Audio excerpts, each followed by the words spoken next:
तो नमस्कार मेरे प्यारे बच्चों मैं उम्मीद करता हूं कि आप सभी लोग स्वस्थ होंगे, मस्त होंगे और अपनी पढ़ाई अच्छी तरीके से कर रहे होंगे। तो कक्षा 10 के प्यारे बच्चों, हमने क्या किया है, प्रीवियस ईयर क्वेश्चनों के बारे में पूरी तरह से डिस्कस किया है। डिस्कस करने के बाद हमको ये निष्कर्ष निकला है या निचोड़ प्राप्त हुआ है कि आपके जो बोर्ड एग्जाम में प्रार्थना पत्र लिखने को आता है, वो प्रार्थना पत्र इन्हीं टॉपिकों से लिखने को आता है। या तो आएगा सफाई के संबंध में, या तो मित्र को आएगा अपने बड़े भाई के शादी में बुलाइए, या अपनी बहन की शादी में बुलाने के लिए आमंत्रण पत्र, या तो बस या रेलवे कर्मचारी के अभद्र व्यवहार हेतु शिकायत पत्र करने को लिखने को आ जाएगा। यानी आप क्या कर रहे हैं, या तो कह देगा कि बस कंडक्टर ने आपके साथ अभद्र व्यवहार किया, इसके लिए आप आवेदन पत्र लिखिए। या तो ये कह सकता है कि रेलवे कर्मचारी ने आपके साथ अभद्र व्यवहार किया है, तो उसके लिए आपको प्रार्थना पत्र लिखने को आ जाएगा। इन दोनों को लिखने का सेम तरीका है। या तो पुस्तकालय के संबंध में पत्र लिखने को आ सकता है, या तो छात्रवृत्ति के संबंध में लिखने को आ सकता है। यानी डिस्कस करने से ये पता चला कि जो क्लास 10th है, क्लास 10th में इन्हीं टॉपिकों से क्वेश्चन आएंगे। प्रार्थना पत्र लिखने को इन्हीं टॉपिकों से आएंगे। इतनी टॉपिक अगर आप तैयार कर लेते हैं तो आपके एक भी नंबर नहीं कटने वाले हैं प्रार्थना पत्र के। उससे पहले भी हमने कुछ प्रार्थना पत्रों के बारे में डिस्कस किया है। यदि आपने उस प्रार्थना पत्र को नहीं देखा है तो आप जाइए इस वीडियो के डिस्क्रिप्शन में, वहाँ पे लिंक मिल जाएगी, वहाँ से आप जा कर के सभी प्रार्थना पत्रों को अच्छे तरीके से समझ सकते हैं और लिखने का तरीका आपको पता चल जाएगा। तो चलिए आज हम ऐसे इम्पोर्टेंट टॉपिक के बारे में डिस्कस करने वाले हैं कि आपके एग्जाम में क्वेश्चन आ सकता है कि जो टिकट कलेक्टर हैं, टिकट कलेक्टर के द्वारा यदि आपके साथ गलत व्यवहार किया जाए तो उसके लिए प्रार्थना पत्र लिखने को आए तो कैसे लिखना है। या तो ये भी आ सकता है कि बस कंडक्टर ने आपके साथ गलत व्यवहार किया तो उसके लिए प्रार्थना पत्र लिखिए, तो कैसे लिखेंगे, वो सारी चीज़ें मैं आपको यहाँ पर बताने वाला हूँ। तो यहाँ पे क्या करना है, पहले आपको लिख देना है सेवा में। क्या लिख देना है, सेवा में। जिसको भेज रहे हैं उसका नाम डाल देना, जिसे मैं लेता है लिख देना है सेवा में। फिर रख देना किसको भेज रहे हैं, किस अधिकारी को, तो लिख देना श्रीमान महाप्रबंधक महोदय। यानी महाप्रबंधक महोदय को प्रार्थना पत्र भेज रहे हैं तो आपको पद का नाम लिख दिया श्रीमान प्रबंधक महोदय। और किस प्रबंधक महोदय को, किस पद के, यानी किस विभाग के, तो आपको लिख देना है उत्तर मध्य रेलवे। यानी उत्तर मध्य जो रेलवे के जो महाप्रबंधक महोदय हैं उनको प्रार्थना पत्र लिख रहे हैं। वो कहाँ के हैं, नई दिल्ली उत्तर प्रदेश। आपको इतना क्या करना है, उस अधिकारी का पता डाल देना। अधिकारी का पता डालने के बाद आपको क्या करना है, विषय डालना है। ये विषय बहुत इंपॉर्टेंट है, विषय बहुत इंपॉर्टेंट है। आपको लिख देना है कि टिकट निरीक्षण के द्वारा किए गए अभद्र व्यवहार के संबंध में। यानी टिकट निरीक्षण, टिकट की जो देखभाल करने वाले ने हमारे साथ गलत व्यवहार किया, उसके संबंध में प्रार्थना पत्र लिख रहे हैं, इस तरह लिख देना है।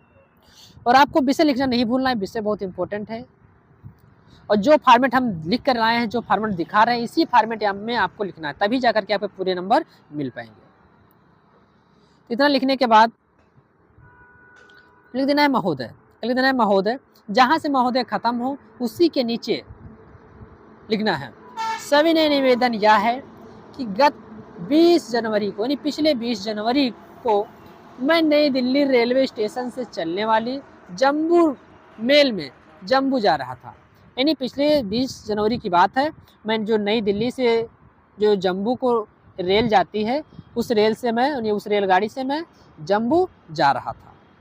मुझे बड़े खेत के साथ सूचित किया जा रहा है, यानी मुझे बड़े खेत के साथ सूचित करना पड़ रहा है कि मार्ग में एक रेलवे कर्मचारी ने मेरे साथ अभद्र व्यवहार किया। यानी इसके हमको बहुत दुख के साथ सूचित करना पड़ रहा है कि जो रेलवे के कर्मचारी ने हैं उन्होंने हमारे साथ बहुत गलत व्यवहार किया।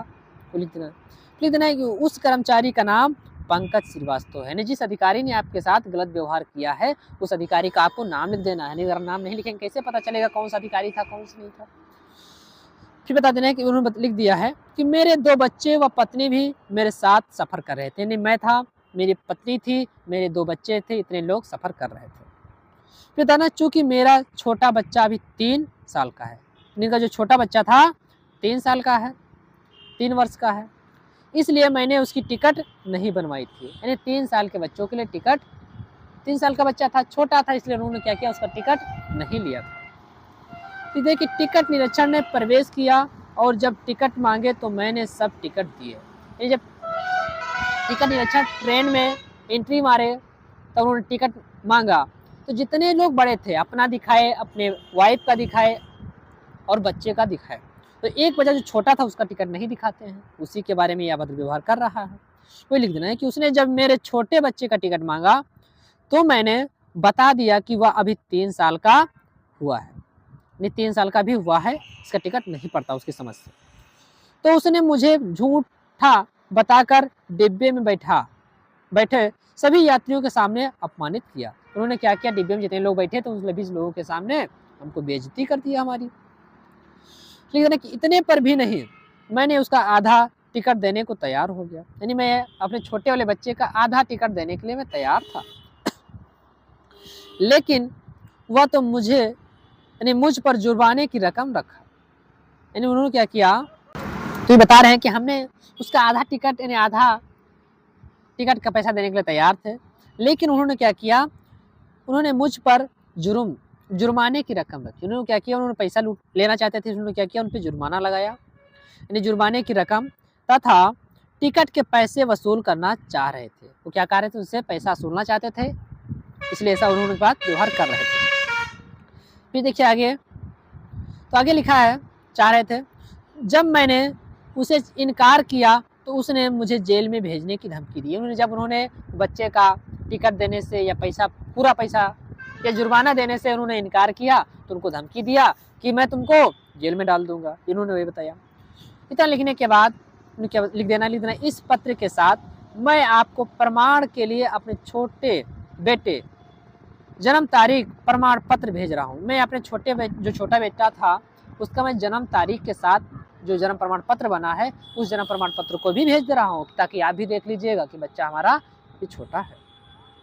आप कृपया मुझे इस बात का स्पष्टीकरण मांगे, यानी उससे इस बात का स्पष्टीकरण मांगे कि उसने ऐसा अभद्र व्यवहार क्यों किया। उन्होंने प्रार्थना पत्र लिखा हो, वहाँ प्रबंधक महोदय कह रहे हैं कि उससे ये पूछिए कि उन्होंने हमारे साथ ऐसा गलत व्यवहार क्यों किया।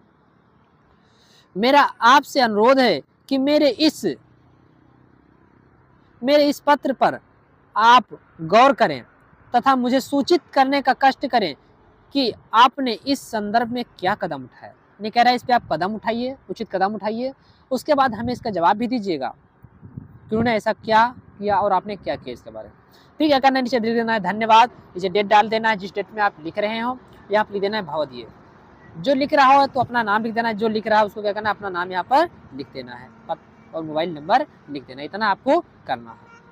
ऐसे प्रार्थना पत्र लिखे जाते हैं। अगर ऐसे आप प्रार्थना पत्र लिखते हैं तो आपको पूरे के पूरे नंबर मिलेंगे और एक भी नंबर आपका नहीं कटेगा।